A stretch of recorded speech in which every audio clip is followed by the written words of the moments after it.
Hello, good people. Welcome back to another blessed message with Lady Nye, also known as Minister. Ay, ay, ay, ay. Ow, ow, ow, ow. Ow. Welcome back. Okay, here's the thing. We're going to get into the message. This is the second one as promised. But I'm operating from multiple devices at this point because Satan is mad and, things are just going awry. Did I get it right this time? Y'all know that's my word, right? But things are just, a little chaotic right now.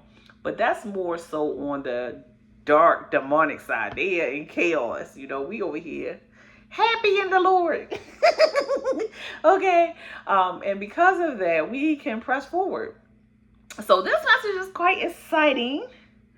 I'm going to get into it. I think we got our scripture. If there's a delay or a pause, just, bear with me. It's okay. Sometimes we need those pauses. We need to gather our thoughts, get ourselves together.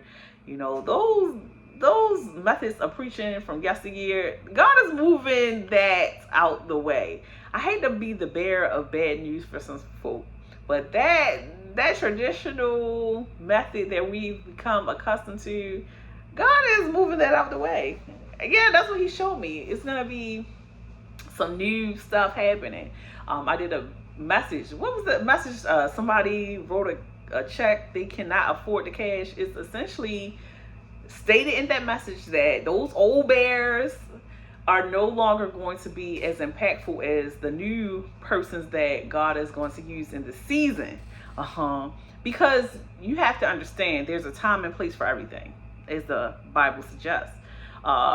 There's a time to know what is effective during which time period. And now as we move forward, there's some things that are not as effective as they used to be. These young people, this generation, they're growing up on technology. They have access to more knowledge and resources and things of that nature. Therefore, in order to engage them, you're going to have to be able to reach them on a certain level, engage them on a certain level.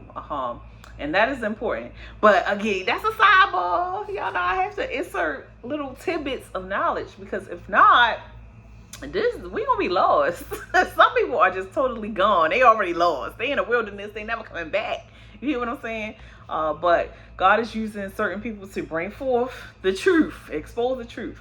So I wrote this while I was in church because this just came to mind. You know how we do communion, right? People do not take communion serious. When it says, like, you really have to confess your sins, you have to be clear-hearted, clear-minded. You don't just partake in the communion as if it's a meal or because other people are doing it.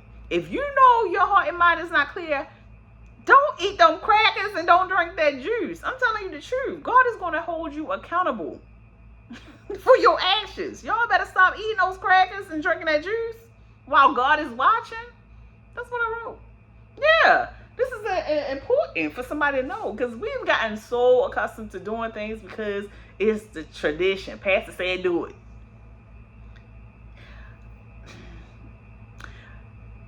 I'm trying to put this in a nice way. Sometimes you have to understand that your spirit is on the line. Your soul is on the line. You can't just do anything because somebody said do it.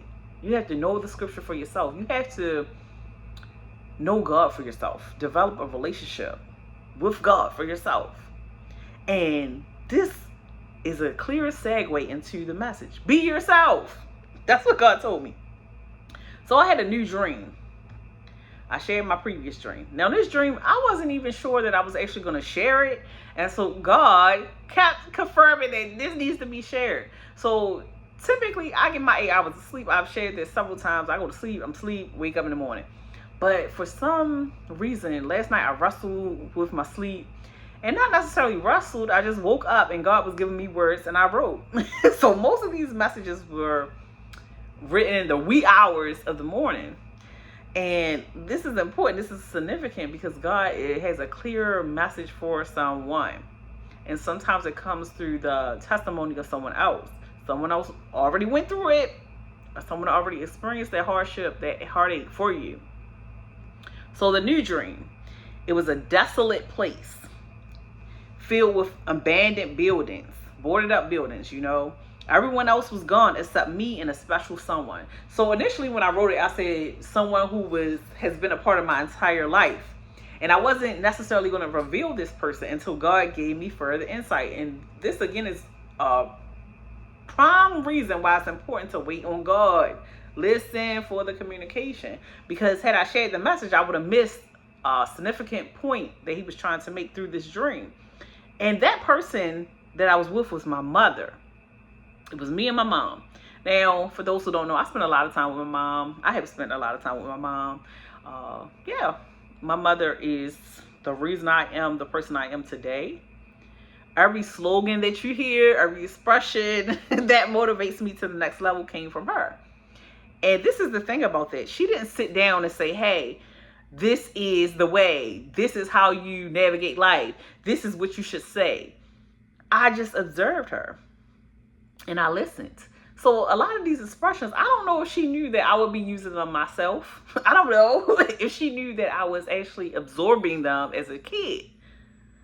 However, here we are. Okay? So it was just me and my mom.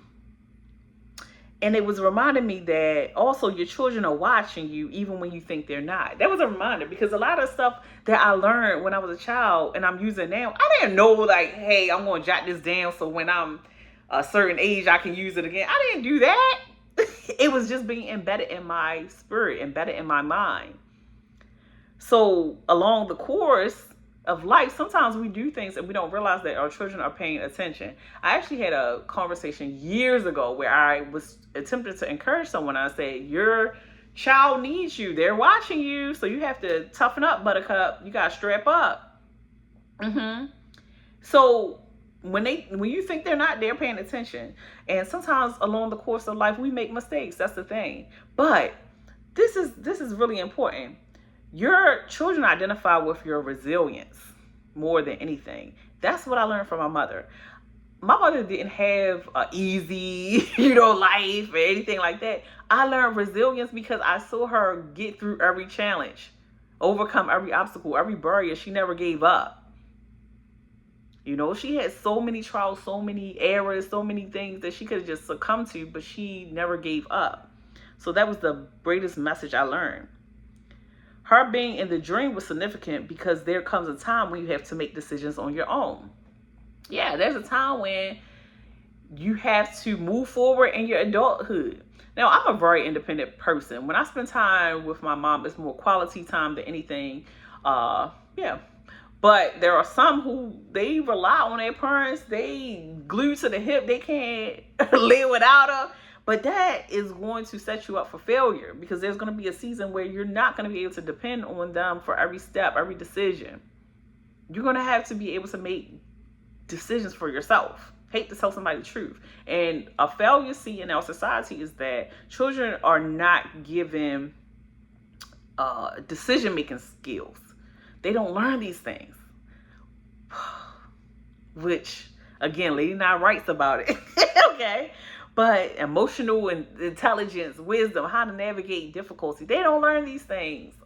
They get so frustrated easily, angry easily. That's not the way.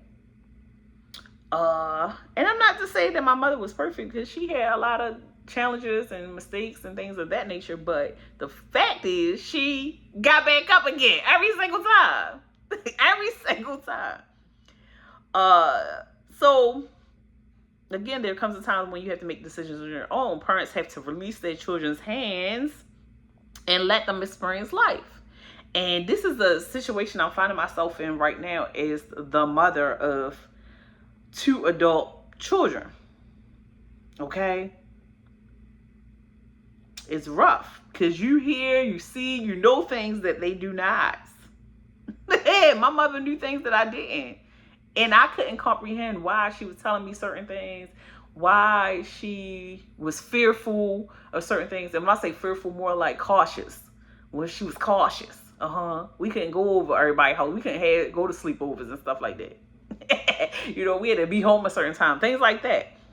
But there comes a time again where you children, you just had to allow them to experience life. You impart knowledge, you pray over them, and you allow God to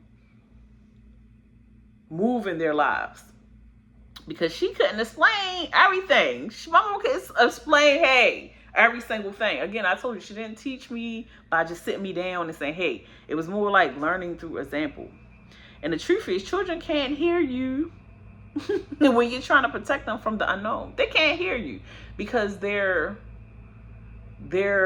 hearing is drowned out by the other distractions. That's just the truth. When you're young, free, careless, you're more concerned about connecting with friends than necessarily following the directions of your parents. So, again, as I am encountering this from the perspective of a mother of adult children, I see that it's difficult for people to let go and to allow their children to experience life. For me personally, it's not that difficult because I know God. I know God for myself. I know God, what God is capable of. I believe wholeheartedly in God. But I can see that it can be challenging. So when we're in this desolate place in the dream, right, there was a decision to be made to either go up a hill or around a bend. Now, my mom, she wanted me to go up the hill. And I wanted to go around the bend because I was tired of walking. And it looked like more abandoned buildings were up ahead. Yeah, in my mind, I'm like, what's the point of going up there? Because it's all these abandoned buildings. It's desolate here. At least around a bend is a little bit easier to get to. Okay, it's a little bit easier to navigate. That's what my mindset was in the dream. So the dream ended with us standing in the middle of the road. Yep. We literally were walking in the middle of the road the whole time because there were no people, there were no cars. That was significant because, again, when you are left to your own devices, what choice will you make? Remember I mentioned in a previous message that show, What Would You Do When No One's Watching? Okay? You had these decisions. You had unlimited access to things. What decision will you make at that point? So that's what the road represented. Like, no one is here. It's all up to you. You can do whatever you want to do. But my mom was saying, go up this hill. And I'm saying, I'm going around a bend and my feet hurt, you know. And it was a city that resembled my hometown. That was important too, because sometimes you find yourself in situations that bring you back to your original place or your original starting point. That was really significant. But this is it. This is the reminder that God laid on my heart that sometimes going up the hill, the steep, desolate hill, is the best option. Somebody needs to hear that right now. Sometimes going on that steep, desolate hill is the best option. Even though it's going to be harder, even though it's going to be challenging, that's sometimes the best option. Going around the bend seems easy on the surface. Sometimes, opportunities come, and you're like, oh, this seems great. I want to do that. However, you don't know what awaits. Easy doesn't always mean better. The hill represents the top for me. This is what God told me. Remember, God, he told me, he promised me that I'm going to the top. He promised me that. And the significant thing of having my mother in the dream was that she's always been my quiet guide, whispering in my ear, leading by example, watching my back when it didn't even look like it. That was significant because sometimes you're going to encounter what we call them angels, guides, that are purposed to assist you, but they may not come the way you want them. They may not look the way you desire them. They may not even say the things that you want them to say. But God reminded me that his ways is not our ways. That's the thing. Yeah. Yeah, my mother has always been there to show me. And this is interesting because sometimes it's showing me what happens if you don't listen. Sometimes it's showing me what could happen if you do listen. So again, it's interpretation, but the most important thing she taught me was to stand on my own and not accept people's low opinions. So no matter what they say, no matter what they do, no matter what they think, she taught me how to be self-sufficient. how to keep going to get back up again even after a fall. And this was another sign of that particular dream, because it could have been anybody else in the dream. Also, I was reminded that sometimes parents don't function the way you want, but they have their ways, which are not our ways. Again, just like Jesus said, just like God, he has ways that are not our ways. So sometimes you're like, why me, God? Why can't you just do this for me? And God said, I have a plan for you. You just have to stay the course. You have to be dedicated and committed, not falter, not lose hope, not lose faith. So remember, we were talking about Peter walking on water with Jesus. Decisions. That was the thing. When Jesus invited Peter to join him, he instructed him to walk on water. But he only said one word. Come. Come. Did you realize that? He didn't say, hey, Peter, I'm going to help you walk on water. I got your bag. I'm going to help you. He just said, come. One word. Peter had no idea that he was capable of doing so. He didn't know he was capable of walking on water. So remember, I mentioned that the significant part of the dream was that my mother has always been that silent guide, where again, she ain't give no lessons where we sitting down and talking about this stuff. However, she always imparted certain knowledge. So let's look at that scripture. Matthew 14, 28 and 29. Again, I told you I'm working on 2 different devices. 3, actually. Lord, if it's you, Peter replied, tell me to come to you on the water. Come, he said. Then Peter got down out of the boat, walked on the water, and came toward Jesus. That's it. That's all he said. And then also, let's look at Philippians 4:13. It says, I can do all things through Christ who strengthens me. This is important. This is significant. So God told me that sometimes we're waiting for a gold-sealed envelope to arrive in the mail with our name stamped on the front of it when it comes to an invitation. Yeah, you know, when somebody gonna invite you to something, you wait for the envelope to come and your name gonna be on it, and you gonna open it and it's gonna have all the information and the details laid out for you. But the way God operates is different. The way Jesus operates is different. He said, come. That's it. That's all you get. That's your invite. That's your invitation. Come on. Somebody needs to know that.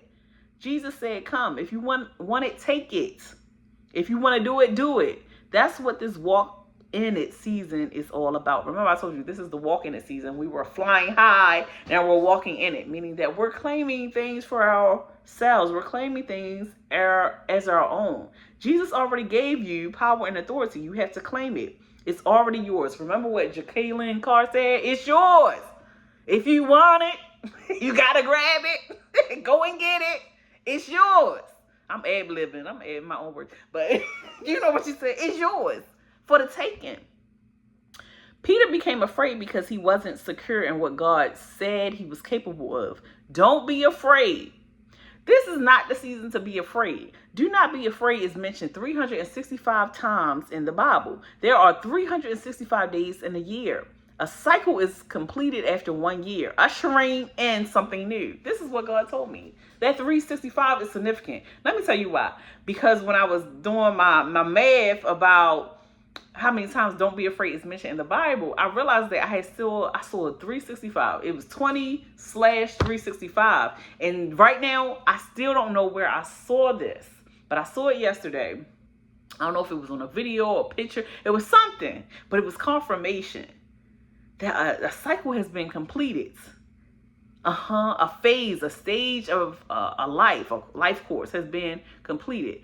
Meaning that you were on an assignment. You had a certain specific assignment for a year's time. And that cycle is ending. And now you're about to walk in something new again. Oh, this is good. This is good.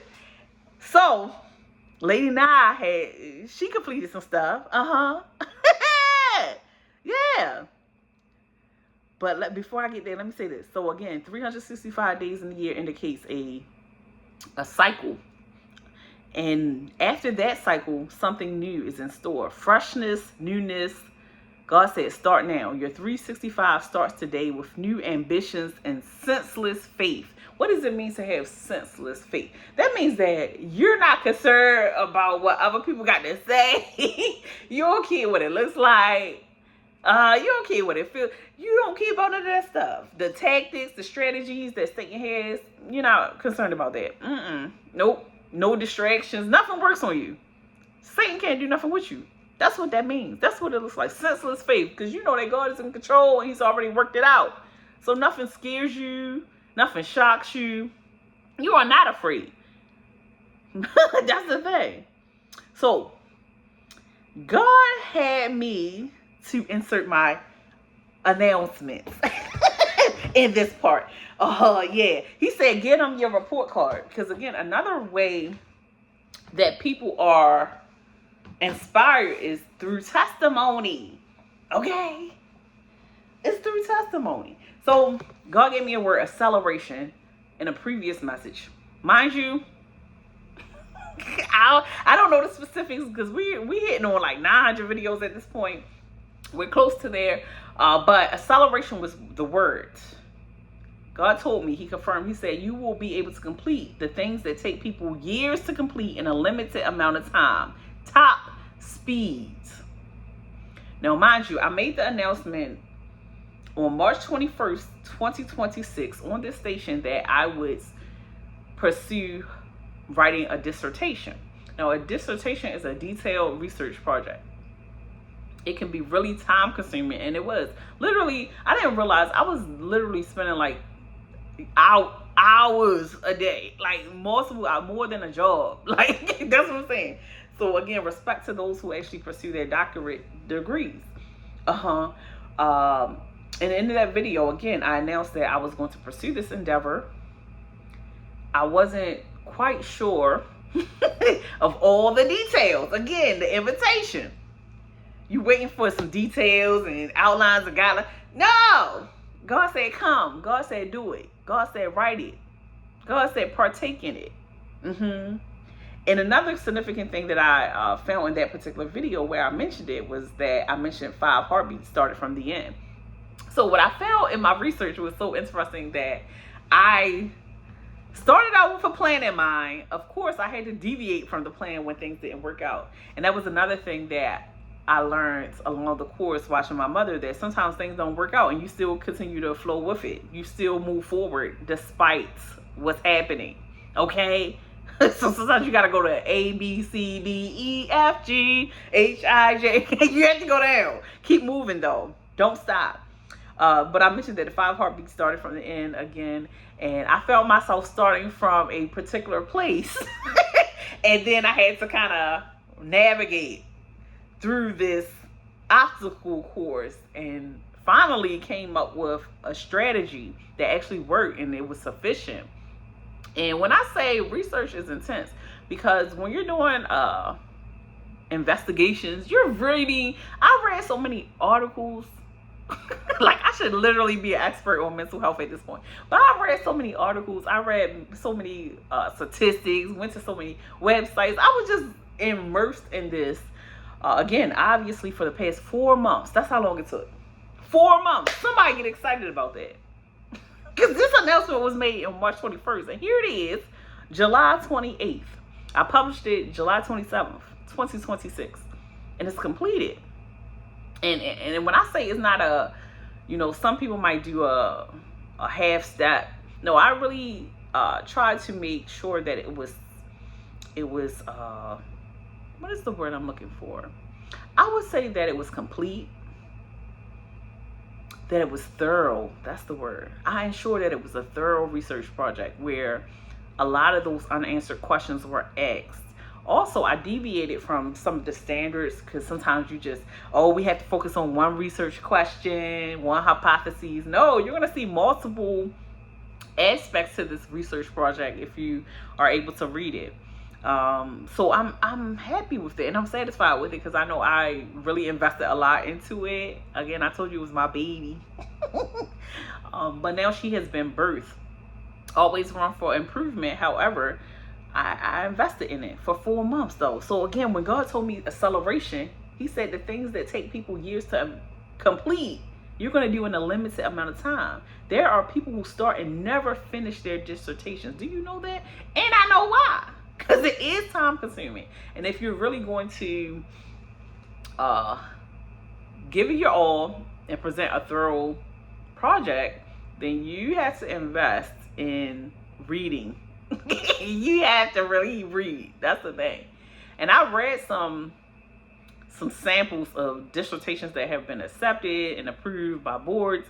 And when I say I went above and beyond, let's just say that, okay? And there are people who take 2 to 3, 4, 5 years to complete it. Think about it that way. This is what God was speaking to me. There are people who never try because they don't believe they are capable. Just like Peter, they doubt. Even though God said, come on, you want it? Do it. Come on. You want to walk on the water? Come on and walk on the water. Because with God, all things are possible. So my report card. Now, mind you, I just shared that I finished this dissertation in 4 months. Mind you, in the last 2 weeks, I read 300 or more pages. So 2 books that contain 300 or more pages. This is my own leisurely time. I'm reading books while finishing this. I've also written 2 poetry books in the last 2 months while writing this dissertation. So in the past 10 months, I've written 10 books, a book per month, while doing all the stuff normal people do and having fun. So I've been going to concerts, museums, exploring. So this is my encouragement for someone. You can do it too. Walk on the water. God gave you the power to do so. So again, this is my report card. These are the things. So part of this was the pruning that I need to go through, where I'm no longer concerned about gossip. I don't have time to be spending time doing useless things. You know, when you're on a mission, God will give you meaningful things to partake in. So let me get back to it.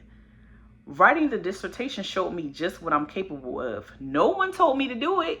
I wasn't enrolled in school. I didn't have to do it, but it was purposeful and meaningful. It was a divine assignment. Sometimes your assignment is going to come unexpectedly. Okay, it's going to come without the approval of others. And this is important. You don't need anyone to tell you what to do when God is already telling you what to do. You don't need permission. Remember, I said in the last message, it's my walk in its season and I'm going to go. That was my last words in that video. I'm going to go. You have to commit to the task and have unwavering faith. God uses those who are willing to do those things that no one else is doing. Not everyone is just going around saying, hey, I'm going to write a dissertation just for the heck of it. Just because I can. That's the thing. But not everyone else is willing to sacrifice time and energy and dedication to a project that may or may not be read or approved or accepted by others. Nobody could read it. It doesn't take away the meaningfulness of it. That's what God was telling me. Just like these blessed messages. If no one watches, guess what? You are walking in your divine assignment, Lady Nah. So, again, God uses those who are willing to do things that no one else is doing. You can't be a copycat and expect to be recognized for your uniqueness. This is important. So you can't copy people and expect that somebody is going to say, hey, you stand out in the crowd, because actually you don't. That's impossible. You have to be set apart or you might just fall apart. This is important. Why would you fall apart if you're copying someone else? Because people who try to fit in are constantly looking for validation. And that can drive you insane. That will drive you insane, because the thing is, you're seeking approval from people who cannot approve you. They have no authority over your life unless you're giving them that authority and power. God should have the power over your life. So when he says do it, you do it. And you feel comfortable in it. So the truth is, you will never be good enough for people. You dedicate all that time trying to reduce yourself to ensure that you don't stand out too much. That's a shame. So back in the day when, Lady Nah used to go out to parties, Okay. My friends and I, we would check in with each other and ask, hey girl, what you wearing? Because guess what? We didn't want to stand out too much. We wanted to be able to look cohesive. Yeah. We wanted to blend in with each other. We wanted to coordinate. So that's, hey girl, what you wearing? Hey, well, fast forward to now. Lady Nye might be doing the most because you only get one shot on life. In life, on earth. Yeah, what do you mean by that, Lady Nye? I mean that you have to be yourself. This is not a dress rehearsal. Pun intended. Hear me? Yes. You have to be yourself in this world where people are going to critique you. They're going to judge you. They're going to make insults against you. They're going to accuse you. And still, you have to be yourself. You are unique. God made you that way. You have to have faith that everything will work out with God on your side. You can't allow the enemy to steal your joy. Do not roll over and die. I think another thing that happens is that we make mistakes or we feel inadequate, and therefore we're like, I'm not trying again, or I'm not doing anything because last time it didn't work out. Remember I mentioned a few people on the station, but what was his name? Chris, I can't think of the last name right now, but Pursuit of Happiness, that's my movie. He kept going. He kept knocking on the doors. He had faith in his project. Yeah, he had faith in his development, his invention. So he stood in it. He walked in it. Walk in it season. Somebody, do not roll over and die. Live. If you want it, take it. Put the work in. If you want to do it, do it. Don't let anyone convince you that you don't or you can't when God is telling you to do it. Do it, do it, do it. Don't let people convince you that you can't do something. You're not capable. You ugly. You can't be a model. But seriously, don't let them people stop you from doing what you need to do. There's someone right now who wants to learn a new skill, but you don't have the money. God told me, get on the internet. Go to the library. Resources are available. Back in the day, people learned by reading. Nowadays, nobody read. People don't know anything because they're not reading, and the information is in the book. Remember, they say this is how you block out knowledge from the slave, from those who have slave mentality. Somebody wrote a whole book about it. Remember? No, because you didn't read it. But yeah, they wrote a book about it. Just put it in a book. No, they ain't gonna know. This is why people cannot develop a relationship with Christ, because they ain't read the Bible. How you going to develop a relationship? You don't even know what's going on. You don't even know how to access the Father. Pick up a book, and not even. It's not even hard now because they have audio books. No excuses. You are standing in your own way. You want to be a veterinarian? Start volunteering at an animal shelter. You can't afford a vacation? Go to the park. Have a picnic. Go to the museum. Most towns have free activities for the entire family. And I know this because guess what? I do these things. Okay? And I started sharing because God told me to. Okay? But I started sharing so that people can actually see this is how you maintain your mental health. Because someone is wondering, Lady Nye, why haven't you gone mad right now? Why aren't you in an insane asylum? Because they did so much to penetrate your mind, your spirit, your heart. And yet here you are, still preaching about Jesus. Because I practice self-care. I take care of myself, okay? My mental health, my emotional health. You would be surprised what an environment change will do to your spirit. So if you're sitting around moping in the house, then you're going to stay there. Mentally, you're going to stay there. Emotionally, you're going to stay there. But if you get out, you dress up, you put on your good clothes. What you waiting for? Put on your good clothes. Go somewhere. Go sit around. That doesn't require any money.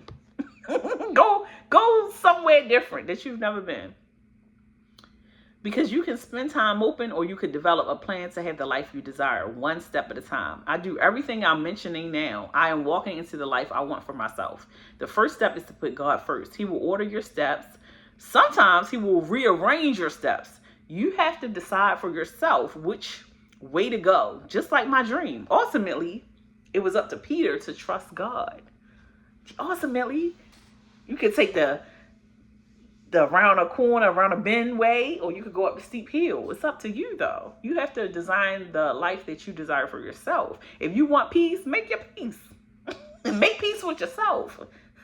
Make peace with your enemies. Make peace with God. I'm telling you what I know. So if you see some live videos, you're like, why is she sharing about that? Because this is how I practice on kids. Y'all want to know the recipe? You know, sometimes people want something, they desire something, but when you give it to them, they're not expecting it in that package. What you say? What God say? My ways are not your ways. That's the thing. So they expecting you to write out this grand plan. They expecting a great big invitation when it's so simple. What Lord say? It could all be so simple, but you'd rather make it hard.